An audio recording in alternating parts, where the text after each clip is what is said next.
नमस्कार दोस्तों, अपराध के जहां में आपका स्वागत है। लॉरेंस बिश्नोई एनआईए का वांटेड अपराधी पुलिस की गिरफ्त में है, साबरमती जेल में बंद है। लेकिन उसके कारनामे रोजाना सामने आते हैं। अब एक नया कारनामा सामने आया है। दरअसल चंडीगढ़ में एक शूटआउट होता है। इस शूटआउट में यह बताया जाता है कि लॉरेंस का बेहद करीबी, कभी लॉरेंस गैंग के लिए काम कर रहा इंद्रजीत सिंह पैरी मारा गया। हड़कंप मच जाता है, किसने मरवा दिया उसको। पता चलता है गैंग से गद्दारी, इस वजह से लॉरेंस गैंग ने ही उसको मरवा डाला। अब इसको लेकर गोल्डी बरार भड़क चुका है। शुरुआत में आपको याद होगा इस तरह की खबरें आई थी करीब एक महीने पहले कि दोनों गैंग में फूट पड़ चुकी है, दोनों एक दूसरे के जानी दुश्मन बन चुके हैं। लेकिन अब इस घटना के बाद ये बात बिल्कुल साफ हो गई है, क्योंकि गोल्डी बरार का एक नया ऑडियो सामने आया है। ऐसा कहा जा रहा है गोल्डी बरार का ऑडियो है, हालांकि हम इस बात की पुष्टि नहीं करते हैं। उसने क्या दावा किया आपको बताता हूं। दरअसल गोल्डी बरार ने साफ साफ कहा है कि लॉरेंस ने एक बेकसूर को मार डाला है, यानी मरवा डाला है, और अब उसकी उल्टी गिनती शुरू हो गई है। आपको बता दें, कल शाम करीब 6 बजे के आसपास चंडीगढ़ में सेक्टर 26 है, वहां पर एक टिम्बर मार्केट है, उसके पास गैंगस्टर है लॉरेंस का करीबी इंद्रजीत सिंह पैरी, ये मारा गया और इसकी जिम्मेदारी लॉरेंस बिश्नोई गैंग ने ली। किसने मरवाया, क्यों मरवाया, इतना कहा जा रहा है गैंग से गद्दारी की वजह से ऐसा हुआ है। और इसके बाद अब इसको लेकर जो गोल्डी बरार है वो भड़क चुका है। क्या वो कनाडा में है, क्या वो यूएस में है या दूसरे देश में, भी साफ नहीं है उसकी लोकेशन, लेकिन उसने धमकी दी है। उसने साफ साफ कहा है कि अब लॉरेंस बिश्नोई गैंग की उल्टी गिनती शुरू हो गई है। ऐसे में पुलिस को अंदेशा है, एजेंसीज को अंदेशा है कि अब गैंग वॉर की आशंका इससे बढ़ गई है।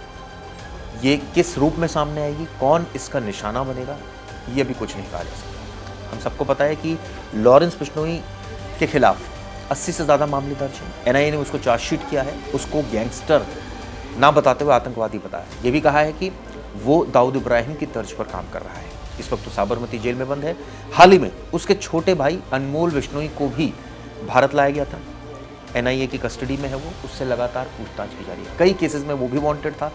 बाबा सिद्दीकी से लेकर सलमान खान के घर जो फायरिंग हुई थी उसमें उसके भाई का रोल सामने आया था। ऐसे में अब अगर गैंग में ही गैंग वॉर हो जाए तो फिर क्या कहने। एक तरह से पुलिस का काम भी आसान होता है इसमें, क्योंकि गैंगस्टर आपस में ही मारे जाते हैं। जो काम पुलिस को करना चाहिए वो गैंग के सदस्य खुद ही कर देते हैं। लेकिन अब जिस तरह से धमकी दी है, यानी ताज़ा धमकी दी है गोल्डी बरार ने, उसने साफ साफ कहा है कि वो छोड़ेगा नहीं और वो बदला लेकर रहेगा। इंद्रजीत सिंह पैरी कभी खास आदमी होता था लॉरेंस का, लेकिन ये कहा गया कि उसने गैंग से गद्दारी की। क्या गद्दारी की, किस तरह से गद्दारी की, ये भी साफ नहीं है। और इसको लेकर बाकायदा ये बताते हैं कि चंडीगढ़ में टिम्बर मार्केट के पास उसकी हत्या कर दी गई कल, और इसको लेकर अब एक तरह से कहा जाए कि गैंग वॉर छिड़ गई है।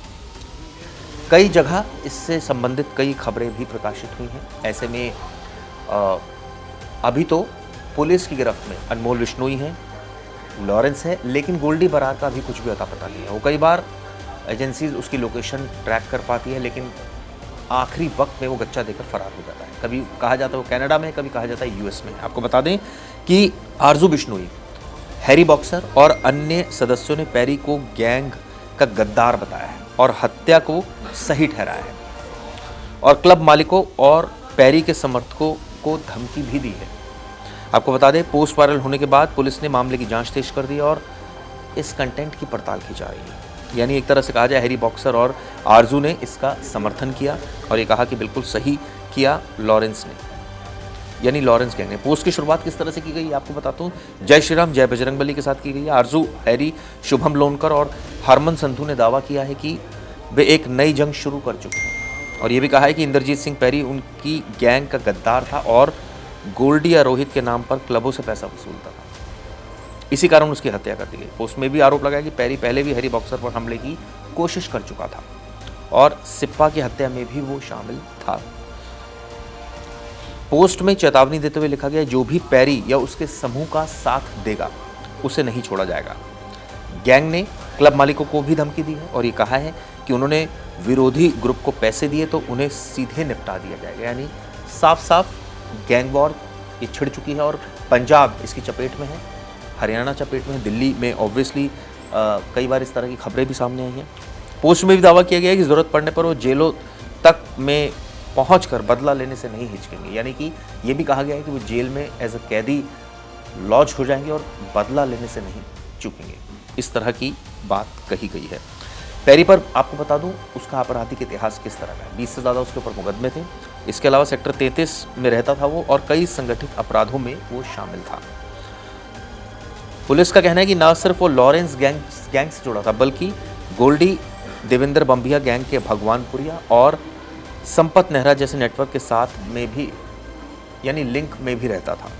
इसी वजह से वारदात के बाद पुलिस ने तुरंत इलाके में सख्त नाकाबंदी करी और फरार आरोपियों की तलाश शुरू कर। तो सवाल ये उठता है कि काम अगर लॉरेंस गैंग का है तो किन लोगों ने उसको मारा है?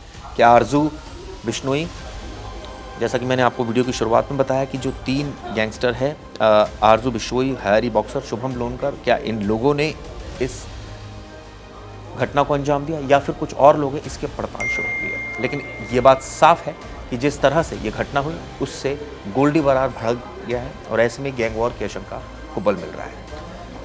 इस खबर पर हमारी नजर रहेगी। एजेंसीज भी काफ़ी सतर्क है, अलर्ट हैं। वो भी हर एक जानकारी निकालना चाहती है गैंग से जुड़े लोगों के बारे में ताकि समय रहते बड़ी वारदातों को रोका जा सके। ये वीडियो आपको दोस्तों कैसे भी जरूर बताइए। शुक्रिया। गर्मियों की छुट्टी होने वाली थी, मेरे पापा आने वाले थे, तो हम लोग सभी खुश थे। तो मैं एक बेड पे चढ़ के डांस कर रहे थे।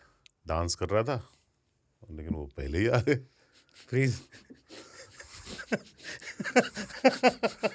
तो मैं उस समय तो कंटिन्यू नहीं कर सकता था ना, तो फ्रीज फ्रेम टाइप का हो गया। कसम पैदा कर